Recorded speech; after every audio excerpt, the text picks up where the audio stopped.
Look at this way, Kingdom fans. Now One Punch Man fans is going to feel what we have felt with the anime adaptation. Is that too soon?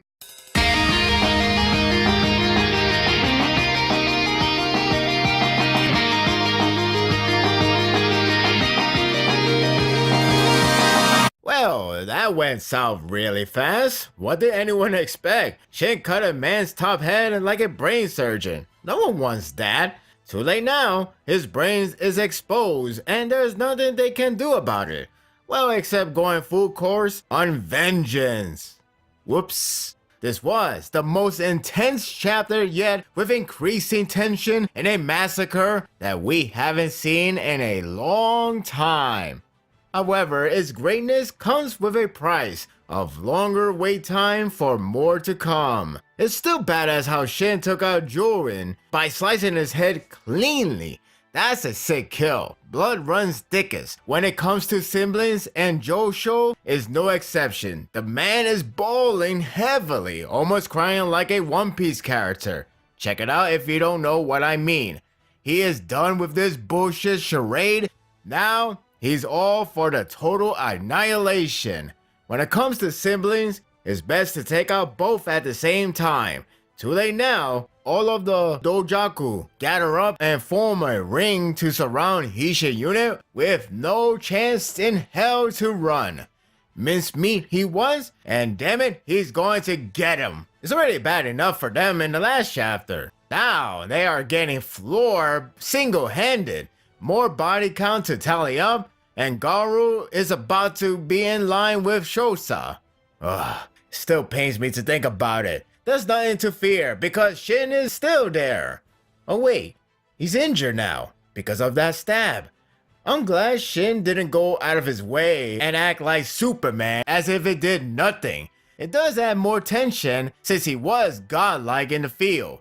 But now, the enemy force has a chance. I am not glad that he and everyone there are even more screwed than ever. Josho has gone revenge happy so deep he didn't send requests to Chogayu to change the formation. Simply's blood runs very deep, but it's all good because this is actually the right opportunity to dominate. Apology accepted, I guess. Once more, we have the arrogant Chogayu of the week proclaiming the end for Hishin unit. This time, he's 45% sure, but really, he is certain.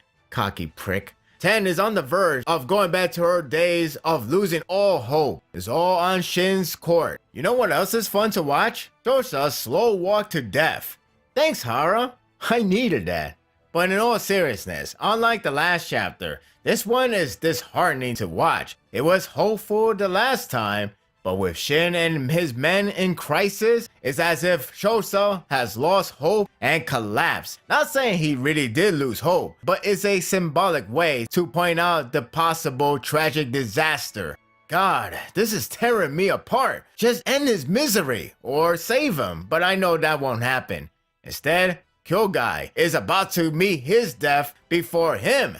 How freaking nice! Praise the goddess. The goddess has finally returned, and yes, I do mean Kyou Kai. Sorry to point the obvious, but damn, that was one hell of a close call. Badass as usual. The Nagi clan also shows up to help, even if he doesn't see himself as the same level as her, but all are welcome. I did laugh at that guy in the back though. Sucks to be him. I sort of feel bad for him. I did wish to ambush Chogayu when he least expected. But the explanation is pretty reasonable. More importantly, we get one enticing action that we haven't seen in a long time. The reason why he entered the death zone is because normally it would require two powerhouses to break out the encirclement. Easier said than done because Shin is injured, so that task is no longer an option. Entering was a mistake. But Kyou Kai has a plan. Instead of breaking out, why not kill every single one of them? Hell yeah! Wait, what the hell? Yes, it's damn insane, but it's not bad. Think about it. You have strongest enemies all gather up. If you can clean sweep, that will make Chogayu lose his shit. But can it be done? when she begins, huff and puff, I got goosebumps. I love the way it sets out before she goes on rampage a la priestess dance. It's been so long, but every time she uses it, I get serious chills. You could imagine my excitement escalating.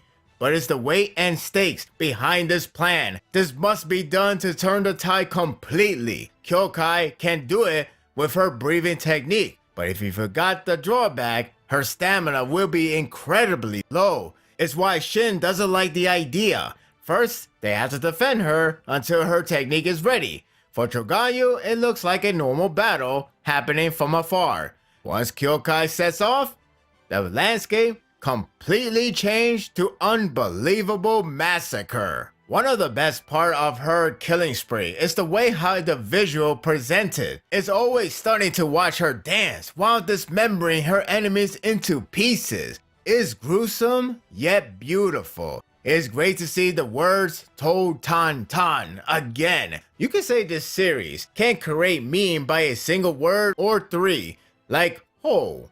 For some reason, all the focus goes to her, yet they can't do a damn thing. I love how the enemies thought they had a shot to kill her, only to swiftly dodge them and slice their heads off. That was insane. She may be the main target, but lose sight of others, and Shin and others will be killing them. I do feel bad for Shin, however. He knows well the drawback of the priestess dance, which is why he is yelling at her to stop already. Garou tried to reason with him that Kyou Kai has to do it, whatever it takes. Shin already knows the idea, but it doesn't take away that she put herself in danger. That's a true captain. Not saying he should take her back, but he thinks of their life first and everything else next. Kyou Kai is doing a hell of a job that the circle of doom has enlarged. This actually pissed Chogayu so much that he opened his eyes again. Now it's going to get serious. The cliffhanger is a bit worrisome, with Kyou Kai slowing down, coughing out a bit of a blood. To make the matter worse, Josho, the man who thirsts for blood, marks his target on Kyou Kai. Oh man, time for her to be the brain surgeon. This was a pretty tense chapter. It's the chapter Kyou Kai fans have been waiting for, and it was crazy as usual. The tension is high, the battle is growing intense, and Kyou Kai is a beauty to behold. The visual is always impressive when she performs the dance, and it didn't disappoint. As crazy as this chapter was, sadly, we are on a break. It's what happens when we get too much good things. Don't worry, we will be back in 2 weeks, so we got time to rest up, because the next time we return, it's all hell from there.